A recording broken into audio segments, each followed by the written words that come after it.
Hello बच्चों, let's see this question. The question says that which meristem is responsible for the production of secondary tissues? Options are A. Primary meristem, B. Secondary meristem, C. Intercalary meristem and D. Root apical meristem.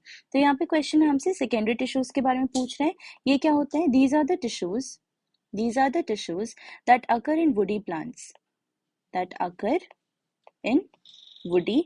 plants. ठीक है, woody plants. And इनका function क्या होता है? They add diameter to the roots and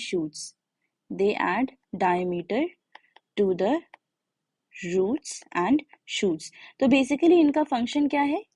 stem या plant की width बढ़ाना. ठीक है, अगर हम पहले की बात करें दैट इज प्राइमरी मेरिस्टेम, तो ये क्या है? इनका मेन फंक्शन क्या है कि they give rise to primary tissues जो कि बेसिकली इनके लेंथ के लिए रिस्पॉन्सिबल है. ठीक है, तो हमारे ये फर्स्ट ऑप्शन तो गलत हो गया क्योंकि ये डायमीटर ऐड नहीं करते, ये क्या करते हैं? लेंथ ऐड करते हैं. अगर हम सेकेंडरी मेरिस्टेम की बात करें तो they give rise to secondary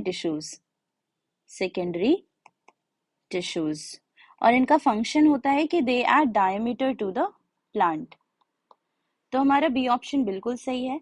अगर हम इंटरकैलरी मेरिस्टेम की बात करें तो ये कहाँ प्रेजेंट होते हैं? दीज आर प्रेजेंट और developing between the regions of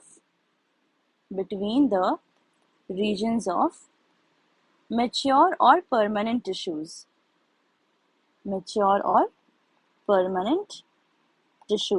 तो ये मेच्योर और परमानेंट टिश्यूज में प्रोड्यूस होते हैं. तो ये हमारा ऑप्शन गलत हो गया. अगर हम बात करें रूट एपिकल मेरिस्टेम की, तो रूट एपिकल मेरिस्टेम क्या है? These are the cells present at the tip of the root which are actively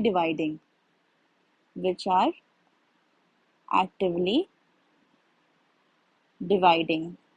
ठीक है, तो बेसिकली रूट टिप का फॉर्मेशन करते हैं. इनका फंक्शन क्या होता है कि ये प्राइमरी रूट टिश्यूज को डिराइव करते हैं, प्राइमरी रूट टिश्यूज.